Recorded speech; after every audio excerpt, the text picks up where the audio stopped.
you read that? All right. Good evening. Nelson. I would like to call the Town of Rocky Hill Planning and Zoning Commission special meeting to order. It's a Wednesday, November 19, 2025. First item is executive session.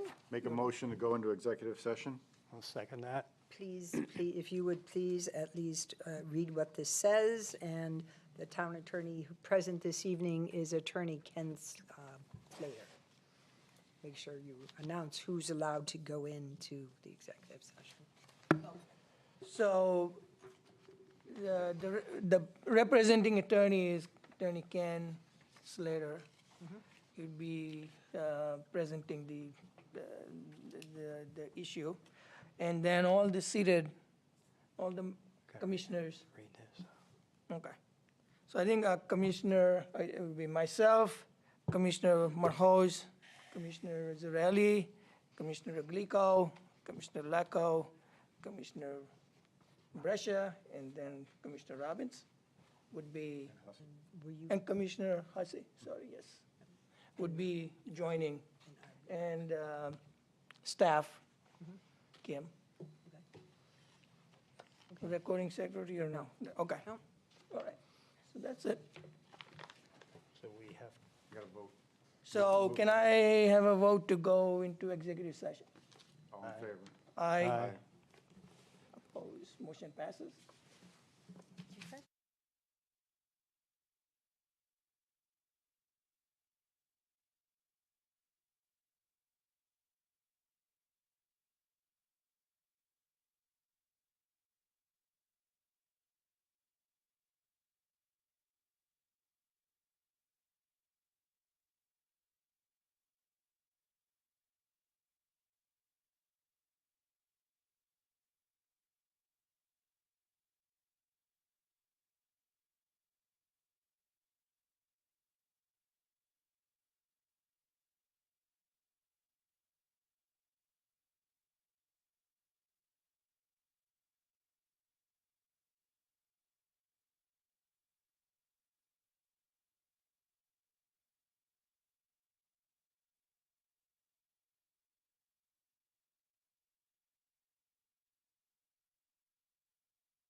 not going away. Victor? All right. Motion to come out of executive session. Second. All in favor? Aye. Motion passes. Who we wait for? Thank you.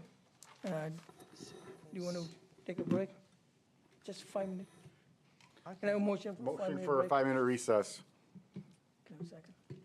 I don't want to take a break. Second. All in favor? 5 Aye. minutes. Motion passes.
Motion to come out of recess. Second?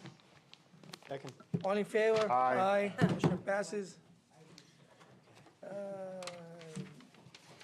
we go.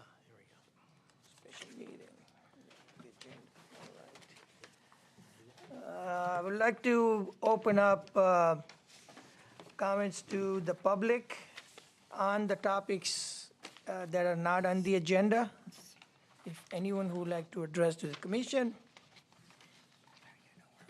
Seeing none, moving on to consent agenda. Motion to adopt the consent agenda. Second.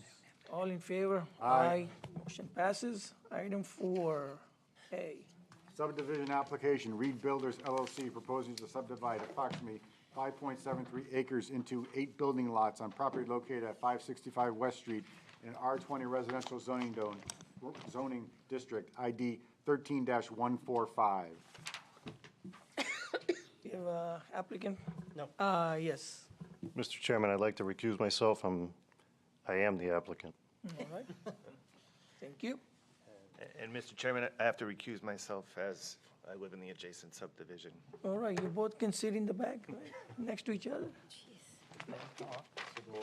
No hand signals, Yeah, so I think, all right. no frowns, no emotion. You can send up a flare signal if there's something, it's fine. So I think the seated commissioners would be Commissioner Brescia, Commissioner Mohoz, myself, Commissioner Zarelli, and Commissioner Glico. Go ahead. Thank you, Mr. Chairman. Good evening, Mr. Chairman, Commissioners. Nice to see you all again. For the record, my name is Andre Gomes. I'm an attorney at Hinckley Allen at 20 Church Street in Hartford. With me tonight, certainly the Commission heard from Mr. Hussey, who is a representative of the applicant, Reed Builders LLC. And I also have Justin Packard here, our project engineer with Hallisey, Pearson, and Cassidy Engineering Associates. Jim Cassidy, that the Commissioner is very familiar with. He also worked on this proposal, but unfortunately could not be here tonight. He had a conflict, another hearing in another town. A few procedural housekeeping matters, Mr. Chairman. As the Commission well knows, this is not a public hearing. We're just here for a subdivision. I do want to just note that we did have responses to some comments from the Assistant Town Engineer, Mr. Scott. Those comments were sent in to town staff a few days ago. I understand that our team met with Mr. Scott and I believe Ms. Ricci on Friday, received some additional comments. We were quickly able to turn around some revisions to the plans and responses to those comments by Monday. And then today, shortly before the meeting, we did receive an email from Mr. Scott confirming that all of his comments had been appropriately addressed. He did, of course, defer to the DOT on matters within the DOT's jurisdiction. I'll get into that in just a moment. But we've, checked the box for engineering comments. I'm not speaking for Ms. Ricci, but I believe in my discussions with her, we've addressed planning comments sufficiently in our responses between Friday and Monday. So we have fulfilled and addressed to staff satisfaction all outstanding comments.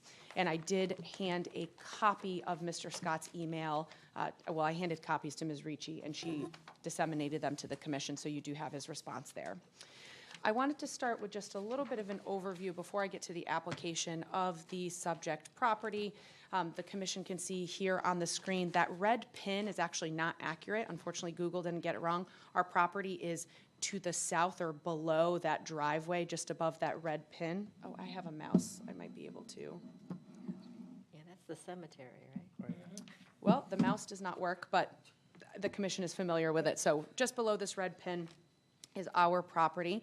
It's about 5.73 acres located, as you said, Mr. Chairman, in the R20 zone where single-family homes are permitted subject just to issuance of a zoning permit outside of a subdivision. Residential communities surround the site to the east and west and north. You have the community at Pearl Lane, just to the east or to the right of the page. And then up along Gilbert Avenue and Butternut Lane and going further, you have another few residential communities as well. There is a cemetery, I believe I just heard you say that, Commissioner. I was like, that pin looks like it's in the cemetery. The pin looks like it's in the cemetery. Google had something, took a position on that. So yes, there is a cemetery that abuts our property directly to the north of the site. And then, of course, to the south along West Street, you do have some open space, but it's generally what I'll call commercial uses up and down West Street on either side. Turning now to the application, And I'm going to let Justin talk about that in more detail on the engineering side, but just laying a little bit of groundwork for this. As I mentioned, and as the commission knows, this is a subdivision application, very different than what the commission typically sees on its day-to-day meetings. It's not a special permit, not a site plan. You're really just talking about divvying up this one parcel into 8 separate parcels. So we are asking the commission ultimately to approve the division of this parcel into 8 individual zoning compliant lots. They're going to range from about 0.6 of an acre, 0.63 acres, to about 0.89 acres. That is greater than the minimum lot requirement in the R20 zone. So again, we're zoning compliant in that respect and all others. The 8 lots will eventually be improved with 8 single-family homes with individual access onto West Street and then one onto Gilbert. The design of the lots, the placement of the driveways, the conservation easements, which I'll get into in a moment, at the rear of the property. These have all been designed in an effort to reflect the character of the nearby residential communities that I just mentioned a few moments ago. They're really meant to pay homage to those communities and kind of repeat that same character that we have. The goal was to have these homes just blend seamlessly into the existing neighborhood. Importantly, the final, and it's a little bit unusual in the subdivision context, the final design for these homes is not what the commission is looking at tonight. You're really just looking at the division of the land, as I mentioned. So the final design, that'll come at the building permit process, as well as the final design for stormwater, soil erosion sediment control, and that is not before the commission tonight as well. That will all come at the building permit stage. I will say that, all that being said, we have designed and oriented the subdivision to ensure that we can comply with the applicable regulations and the stormwater quality manual as to drainage, and then certainly soil erosion and sediment control. As I've always told this commission, if we don't get those approvals and we don't comply, we don't get our building permits. So the commission's protected either way. We'd end up having to come back at some point to ensure that we're compliant at all stages of this. A few other highlights before I hand it over to Justin. We are proposing along the entirety of our site frontage, together with West Street and Gilbert, about 1,200 feet of sidewalk. So there is sidewalk proposed here as part of this subdivision. I do understand from our team's conversations with staff that there is a long-term goal or a long-term plan of installing sidewalks on Gilbert. So our kind of starting that tail along as far as we can get it on the site frontage on Gilbert is a nice head start for the town when eventually they take on the remainder of the sidewalks. As I mentioned, there is going to be a conservation easement proposed, and again, Justin will get into this a bit. This green area to the rear of each of these lots, and then along that strip as well, that is a conservation easement that we're proposing at the rear of the lots to preserve that open space and also to ensure a long-term buffer between the cemetery to the north and the actual building lots. We are requesting from the commission a waiver of subdivision regulation 3.H. There's a requirement excuse me, in the subdivision regulations that an applicant set aside, or the goal is, I believe, to set aside open space for dedication to the town. There's reference in the regulations to 20%, but there is an ability to request a waiver of that requirement from the commission if you're under 10 acres. So we are well under 10 acres here. We're asking the commission for a waiver of that open space dedication requirement. But what we've been able to do with this conservation easement, which by the way is over 20%, we're at 23% and change, we've been able to meet the spirit and intent of that open space requirement in the subdivision regulations. But obviously, given the site configuration and the abutting cemetery, we're not going to be opening that up for public use as the subdivision regulations would require for that dedication. So I believe we've met the spirit and intent, and therefore we're requesting that waiver. The other point I want to make, and I alluded to this a little bit in my opening, was because West Street is a state roadway, we have to go to DOT. So all of the sidewalks, the drainage, the curb cuts for the individual driveways, all of that will be ultimately the call of the Department of Transportation. And again, we'll need that, as the commission may well remember, we're in an interesting position where we can't go to the DOT until we have our zoning approval. So we're going to get our zoning approval, we'll go to the DOT, hopefully get our DOT approval, and then we'll be able to proceed with the remainder of the approvals process. I'll say that the proposal for these 8 single-family lots fills, as I understand it, a long-term goal of the town to bring additional single-family homes into the fabric of Rocky Hill's housing stock.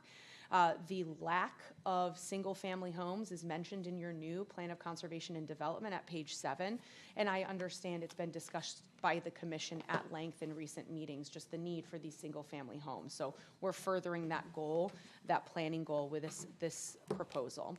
And then lastly, I'll note just generally, there has been, from what we've heard, I'm certainly not speaking for the entirety of Rocky Hill, but from what we've heard, there's been a fairly positive reception from the community. Again, recognizing that there's this lack of single-family homes, we want more single-family homes, and also given the care that the applicant has taken to design a subdivision that will ultimately blend seamlessly into the surrounding community.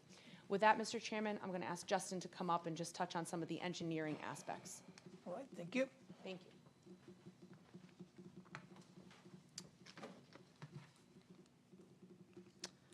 Thanks, Andrea. For the record, my name is Justin Packard. I'm a civil engineer with Halsey Pearson Cassidy out of Cromwell. I'll start off just by going over a little overview of the existing property. As Andrea mentioned, it is about 5.7 acres. On the plan before you, it's outlined by the thick blue line. The topography of the property runs from high points along the cemetery property. Everything sheet flows down to low points at the West Street frontage. The entirety of the property does flow to West Street. It actually doesn't get any stormwater flow to Gilbert Avenue, as the high points kind of carry along Gilbert Avenue. And then there are also high points along the eastern property line along Pearl Lane. So really the entire property does flow stormwater-wise to West Street. On the actual property itself, we don't have any stormwater management at this time. Everything just flows to the state drainage system that is located in West Street. You'll also notice on the northern side of the property, we're showing a little yellow line on this plan that represents a storm storage or a snow storage easement in favor of the cemetery that comes onto our property. Going into what we're proposing, as Andrea mentioned, we are proposing 8 single-family lots. The layout is Lot 1 would be on the western side or the left side of your page at the intersection of Gilbert and West Street, spanning to Lot 8, which would be on the right side or the eastern side of your page, which abuts Pearl Lane. Also, as Andrea mentioned, we are proposing conservation easements across each of the properties. This would basically border the perimeter of the property to the north, as well as the property along the eastern side. So in addition to providing buffering from this proposed development to the cemetery, it would also provide buffering from the cemetery to this development, and then in addition from Pearl Lane, it gives a little bit of buffering between the abutting neighbors over there. Going into the actual design of the property, as I mentioned before, it is designed as an 8 single-family home lots. All the houses shown on the plan before you at this time are just schematic, showing that each lot is developable for one of those houses. Final design, as Andrea said, would come before you in the version of a plot plan when we file for a building permit.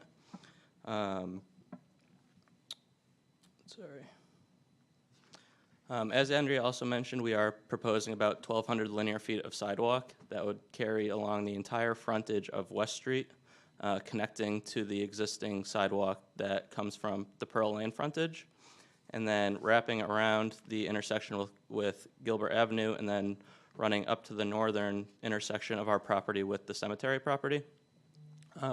In talking with the town, we did talk about future connectivity to the the future development of sidewalks along Gilbert Avenue.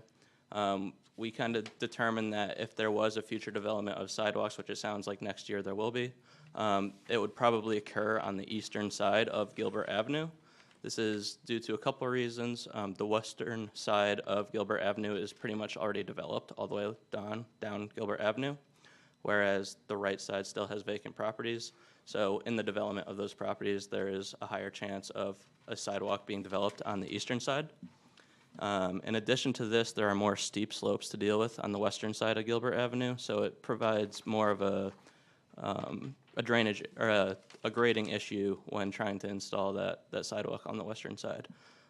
So we tried to take into consideration that future connectivity on the eastern side of Gilbert Avenue, which is why we're showing it along our entire frontage over there.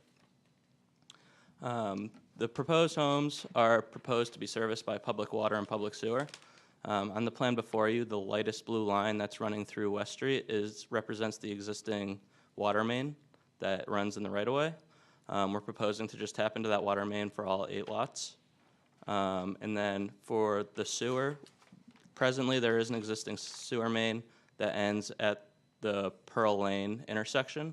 So we're proposing to extend that sewer lane down the southern side of West Street, crossing West Street at where we're showing lot number 8, and then running that along the frontage of all 8 of our lots to a point where it intersects with the property line splitting lot 1 and 2. It would end with a manhole there, and then all 8 lots would be serviced by gravity sewers. With this design, we have taken into account all MDC requirements, and then we will also have to get approval from MDC itself for the extension of the sewer main. For stormwater on the property, we basically need to store the water quality volume for the proposed driveways and the proposed new roof areas.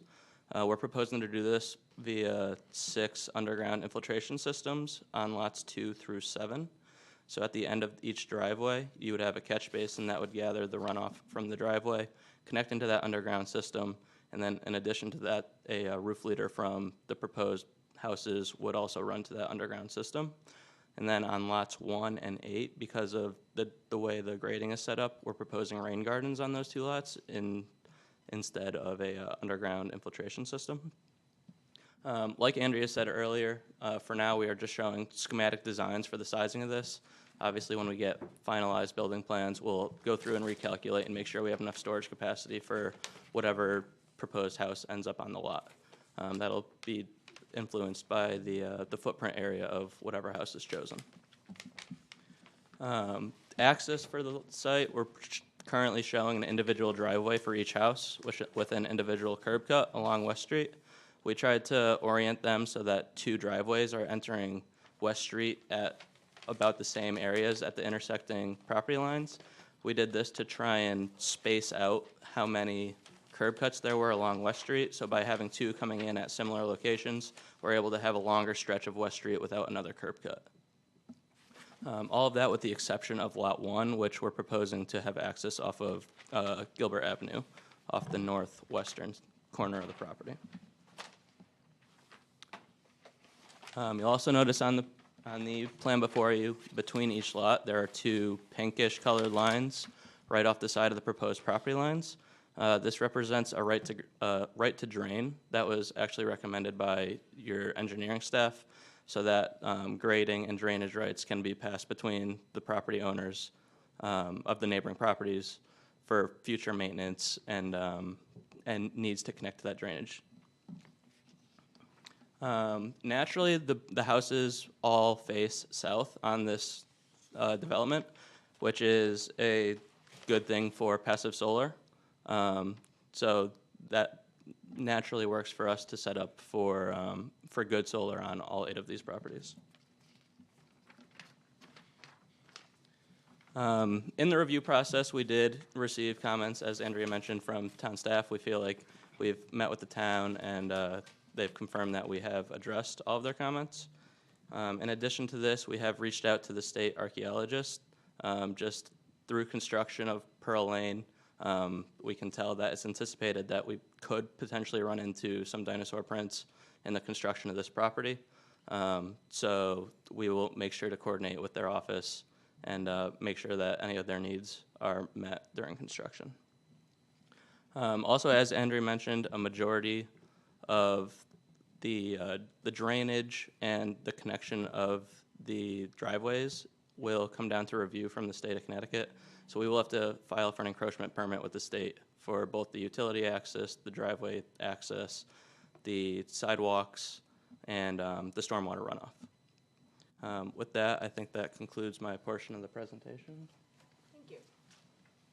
Thank you, Mr. Chairman. Again, for the record, Andre Gomes, counsel for the applicant. A couple of things I just wanted to put a finer point on. Justin did a good job explaining how the houses are oriented towards the south, so they really open the door for solar. The reason we mention that is because the subdivision regulations require the applicant to explain to the commission whether the possibility for solar has been considered in developing the subdivision plan. So we did consider it, and I mean, this is an ideal site for that for the reasons Justin discussed. I was going to make one more point. The state archaeologist, again, as Justin mentioned, we've already notified the state archaeologist, so that will be, as it would be for any approval condition, we're going to comply with whatever they would need if something is found on site. That's typically only if blasting is required, but which we don't anticipate, but if it becomes a requirement, we're in contact with the state. And then the other point I will make is we already have been in contact with MDC about water and sewer. We don't anticipate a capacity issue. I believe what Mr. Cassidy said was they're excited about the connection and the additional fees and a connection to the improvements along this street.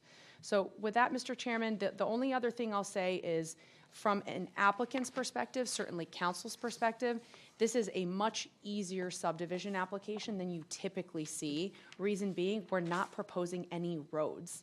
Where I typically get a lot of the comments from engineering, from staff, questions from the commission is the roadway. Are they constructed in accordance with standards? Who's going to take care of it? The long-term maintenance, is it going to be dedicated? None of that's at issue here. So from at least, I'm not speaking for the commission certainly, but from at least my perspective, this is a very simple application.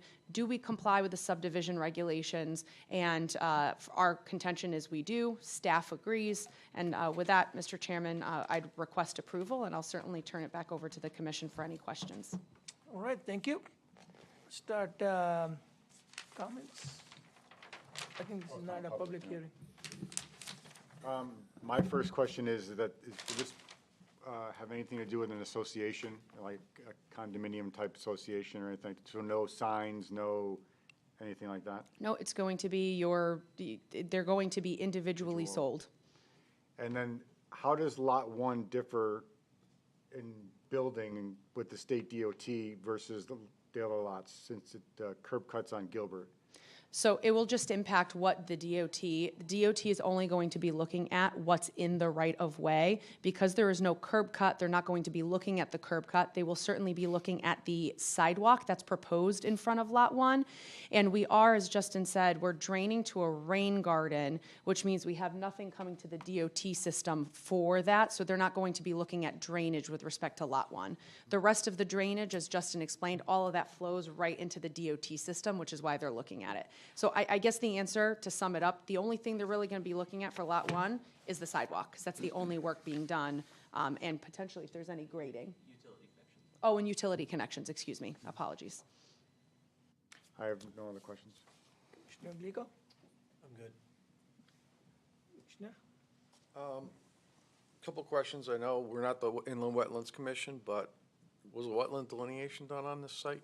There are no, were you about to speak for me, Kim? We did receive a word from Dave Palmberg, who's the wetland staff for the town, and based upon the fact that there was wetlands on the abutting property, this is not impacting that in any way, and there was no need for a wetlands application. Correct. No, short of it being no wetland site, the wetlands agent for the town has confirmed that, and thus no application required. Okay, and the only other question I have is regarding the conservation easement. Can you explain what that would essentially be in terms of what's allowed, what's not allowed?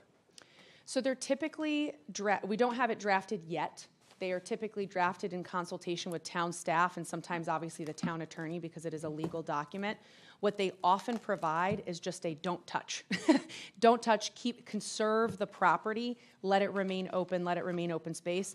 There will often be carve-outs. For example, as Justin said, those pink lines are the right to drain.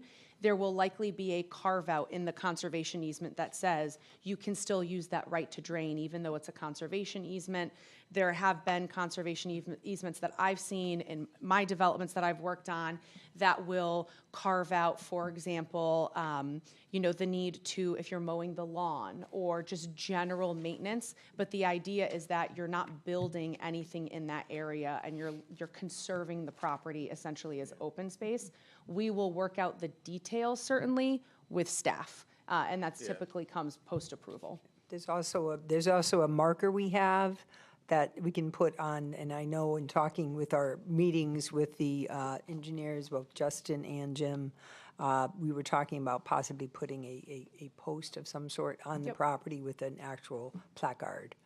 Yeah, Identify. And Commissioner, just to be clear, they're recorded on the land records, so they become part of the chain of title. So any future owner will see in their chain of title for their title insurance that they're subject to a conservation easement. Yeah. I mean, one consideration might be that, you say no touch, but somebody might want to plant trees as a visual buffer. And, just, if I was a landowner, I might want to do that. And so I wouldn't want the conservation easement to restrict my ability to do something like that. And I don't disagree with you, Commissioner. Again, those are those carve-outs that you will often see, as I mentioned. You can mow the lawn, you can plant plantings, just don't put up an ADU perhaps, or don't put a swimming pool in the middle of the conservation easement or whatever it will be. Those details, again, will be worked out between the applicant and town staff post-approval. But the idea is generally to keep that kind of a buffer space between the cemetery and our lots. Okay, that's all I have. I'm okay. I'm okay. I was All about to set. say, the ambulance can get into all of these driveways, I promise. My aunt and I think my grandfather are behind Lot 5, so, okay. Oh, there you go. All right, I think it's just the same question I had on the conservation and use of conservation. And we all know what happens once the homeowners go in. Town is not out there policing, so I think that would be something I'd be looking for in the future, tightening whatever ways we have to tighten, because I see it every day, even on social media and stuff, and I've seen people cutting trees and this and that. I think we have to really define what conservation is. And Understood, Mr. Chairman, and I think the point being is that it's intended to be flexible because every property is a little bit different here. So we're proposing this conservation easement to really maintain a buffer between our lots and the cemetery. It also meets the spirit and intent of that provision in the subdivision regulations that you want to try and dedicate open space to the town. Can't really do that here, given the location of the cemetery right there. So we're trying to accomplish both goals. But I agree with you, Mr. Chairman, and all of that will be laid out in the actual conservation easement. I saw Attorney Slater leaving earlier. I've worked with Attorney Slater, same side and opposite sides of the table many, many times. So that's definitely something we could assist with if and when the time comes. all right, any other questions from anyone? If none, can I have a motion? Motion to approve subdivision application 565 West Street, and also granting the waiver for open space requirement. Can I have a second? I'll second that. Any discussion? All in favor? Aye. Aye. Opposed, motion passes. Congratulations. Thank you, Commissioners. Nice to see you all again. Congratulations. All right. Okay, 5A, Prague Regional Planning Commission. Okay, the last meeting of the year was on November 5th. Unfortunately, only 9 towns were represented. 9 towns out of 38. That's pretty pathetic, if you ask me. And there were 10 people. 2 people from East Windsor. So we didn't have an official meeting, there was no quorum, so they couldn't take any official actions, but I sent Kim the link to the minutes. Yeah, the minutes Unofficial were minutes. passed out this evening on the table. We have it here. Yep, yep. we got it. So, and in red, you see what the obvious comments are. Yep. So they might vote to approve the meeting dates and online somehow. They haven't stated it yet. The only thing that really was was significant was a presentation called Third Places, Social Infrastructure in the Capital Region. And that basically, what they refer to is you live in your first place, you work in your second place, and the third place would be where you have your recreation, restaurants, bars, if you guys hang out in bars, and a community center like we have here. And there's a link to that. Kim, could you send the link to the presentation to everyone when you get a chance? I will. Okay. And Yeah, it's basic- basically live, work, play. Live, work, play, I Yeah. believe, is the idea. So that Creating was- areas for socializing. That was basically the only meeting, the only significant part of the meeting. And there was never a motion to adjourn because it wasn't an official meeting, so everybody just got up and that was it. I do think there was another item that was fairly significant on page 2, in that Rocky Hill is now a joined member with Connecticut Municipal Development Authority. And as such, CROG has now assigned one of their staff people to work with member communities closely. So I think that is of significance. That's very good, yes. Yeah, okay. It's a significant item also. Actually, that wasn't mentioned at the meeting, but. Oh, well, it's in the minutes, so. Yeah, well, I actually read the minutes, so. okay. okay. So that's my report. Thank you. And we won't know until meetings, the past 2 years have been in, I believe they were March and June, September, and November. They're proposing that, but they can't approve them until they have a quorum. Yep. All right, thank you for the update. 5B, zoning enforcement.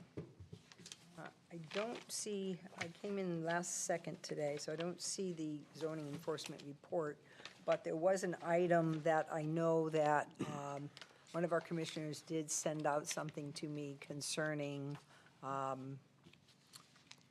Kelson Row specifically. And while it's not a zoning enforcement item, because it can't be until the plan has expired, as far as expiration for improvements to be completed. The plan still has 3 years to go, and that's a generalized timeframe. But we did have conversations with the contractor concerning, well, many items, but specifically Building 1 and the condenser units. The condenser units, as you know, haven't been screened with the wall and the shrubbery on the north side, generally speaking, north and west side of Building 1. They are in fact aware of it, as is the developer, so they are aware of that. There are other items. There was a list, I believe it was in the packet, of things that we also talked about with them. One was the trash compactor building. The plans showed a roof on the building, and they were constructing a building without a roof on it, and that's not what was approved. So they have to build the building with what was approved. What will happen in the area of Building 11, they will be grading off that area and then putting up some fencing. We're waiting to see what they want to do with that, because it is next to our town green. We want to know how it's going to look until such time as they do Building 11.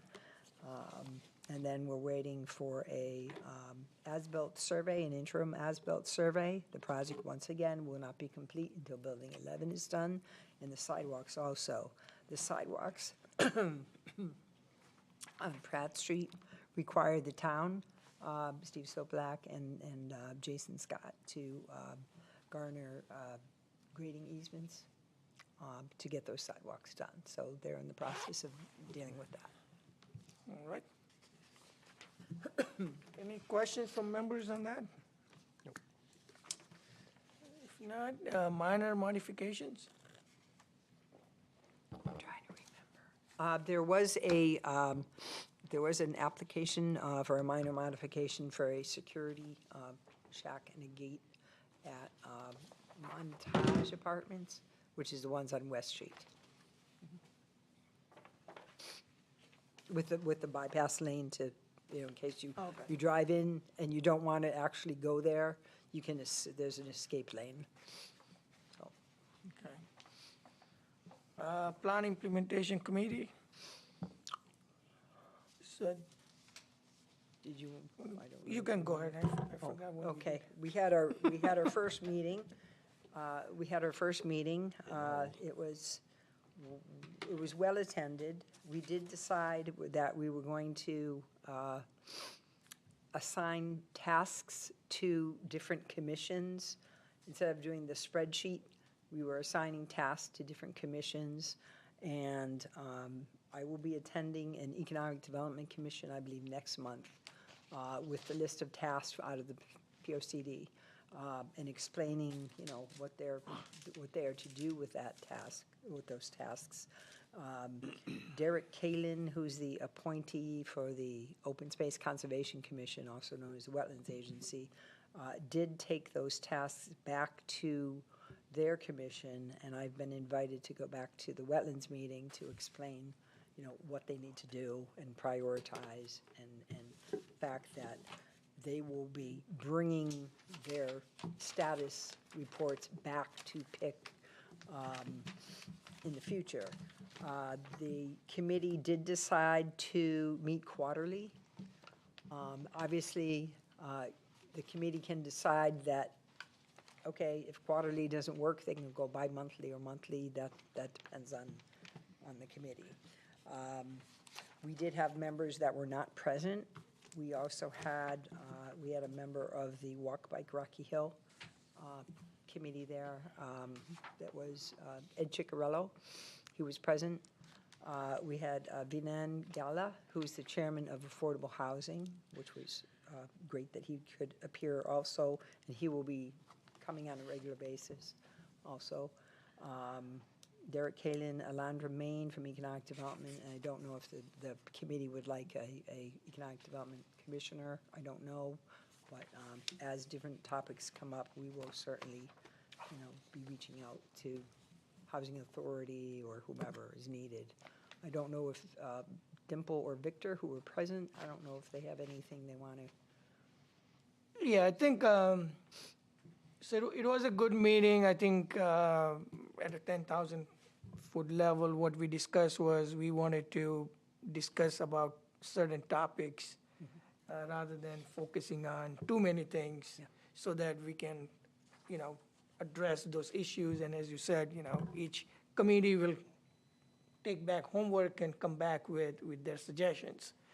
And then, we'll decide whether to bring those issues to the larger P&Z, commission based on those. So I think it was a good It was a meeting. very good meeting. I think one of the biggest tasks that this commission has is updating the zoning regs. That's one of the biggest tasks, and I know I've been going Zoning through. regs. Zoning regs now have to be updated to conform with our POCD, and new legislation That's coming, that's coming momentarily, yes. And I think I just want to throw it out, probably come January, February, whenever the appointments are made, that PIC committee may change, so. I mean, normally it's run by P&Z chair, so. Well, it would be P and Z chair and somebody else. Yep. So, and it, who knows, it may, who knows? Yep, yeah, so, I don't know. just want to throw that out. Okay, Affordable Housing Committee.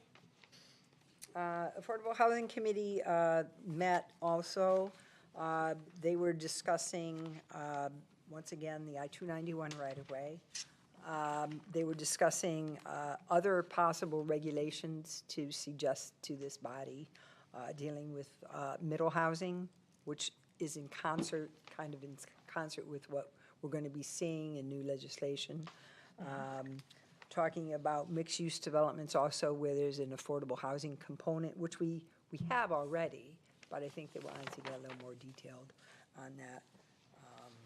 So, and they will be, they met, there were two members that went to one of the regional planning agencies' presentation. There was one in Southington and one in Goodwin University in East Hartford.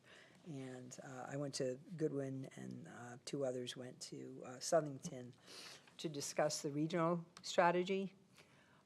And the plan, and that's in the new legislation also, is to have a regional housing strategy where the regional planning agency basically takes lead, and each individual community, while we don't have to do, we can opt out to do a regional, to do a local housing plan, but we're going to have an appendix attached to the regional housing strategy that is a de facto housing plan that will be updated on a regular basis. And so we also talked about the design of affordable housing and what can be, we talked about layouts, we talked about public perception on affordable housing as it relates to design and the need for more of the lower income housing as far as like 60% AMI. That's the greatest need, AMI being area median income, and 40% AMI. So they were interesting meetings, so I think we really need to concentrate on that. All right, legislation. Legislation, where did I put my stuff? We have in their special session, they considered House Bill 8002, replacing, it was House Bill 5002. And that, the summary of which is 72 pages, and the actual bill is 104 pages, so we're weeding our way through it right now. But there are many different aspects to this, and I'm going to be sending it out to all of you. One of the things that I know there's some concerns in many communities is allowing middle housing and mixed-use developments on parcels zoned for commercial or mixed uses, subject only to a summary review process. Okay, that's a new twist. So that won't come to us. So It's just a summary review. They'll come to us. it could it's come just to a you, but review. as a site plan. As a site plan.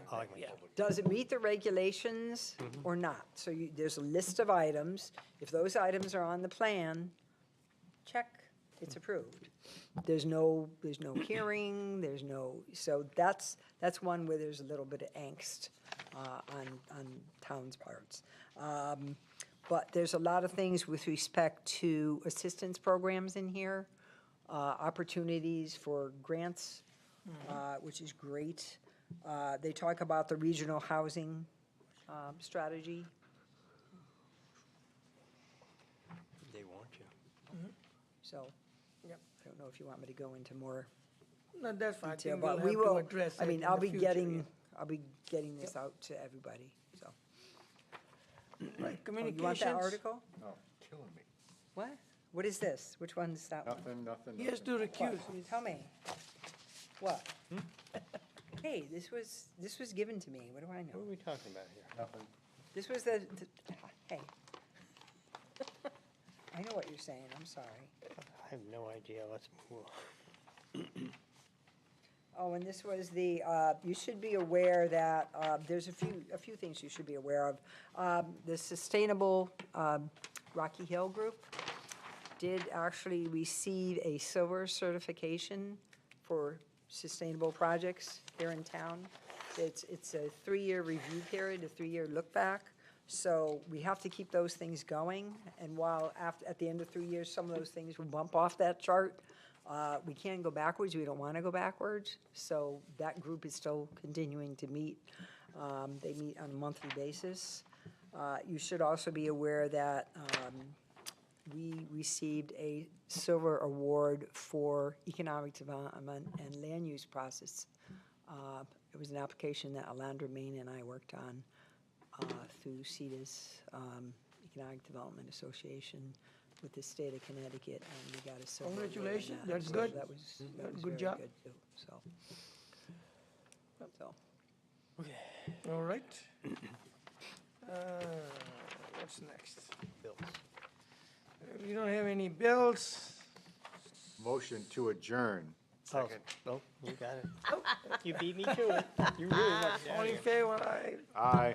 adjourn. Thank you.